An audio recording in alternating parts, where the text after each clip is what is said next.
இன்னைக்கு ஃபர்னிச்சர் ரிலேட்டடான சில வார்த்தைகளை இன்னைக்கு நம்ம அரபிக்ல கத்துக்கலாம். ஃபர்ஸ்ட் சேர், நம்ம உட்காருவோம் இல்லையா, சேரை வந்துட்டு என்ன சொல்லுவாங்க அரபிக்ல?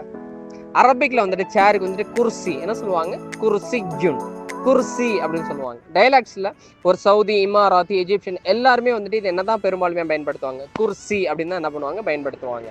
ஒரு உதாரணத்துக்கு, நான் வந்துட்டு சேர்ல உட்கார்ந்துருக்கிறேன், நான் சேர்ல உட்கார்ந்துருக்கேன், எப்படி சொல்றது?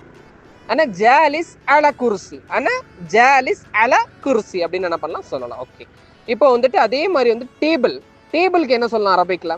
டேபிளுக்கு வந்துட்டு அரபிக்ல பாவிலா என்ன பயன்படுத்துவாங்க? பாவிலா, தாவீலத்துன், தாவீலத்துன், தாவீலத்துன் தான் என்ன பண்ணுவாங்க, பயன்படுத்துவாங்க. பட் ஸ்லாங்ஸ்ல டைலாக்ஸ்லயுமே இது என்னதான் பயன்படுத்துவாங்க? தாவீலா அப்படிதான் பயன்படுத்துவாங்க. பட் ஒரு எஜிப்சியனா இருந்தா, ஒரு எஜிப்சியன் வந்துட்டு இதை துராபிசா, துராபிசா, துராபிசா, துராபிசா அப்படின்னு என்ன பண்ணுவாங்க, பயன்படுத்துவாங்க. உதாரணத்துக்கு டேபிள் மேல வந்துட்டு புத்தகம் இருக்குது, புத்தகம் எங்க இருக்குது? டேபிள் மேல இருக்குது. அது எப்படி நம்ம சொல்றது அரபிக்ல? அல் கிதாப் அல தாவீலா, அல் கிதாப் அல தாவீலா அப்படின்னு என்ன பண்ணா நம்ம சொல்லலாம்.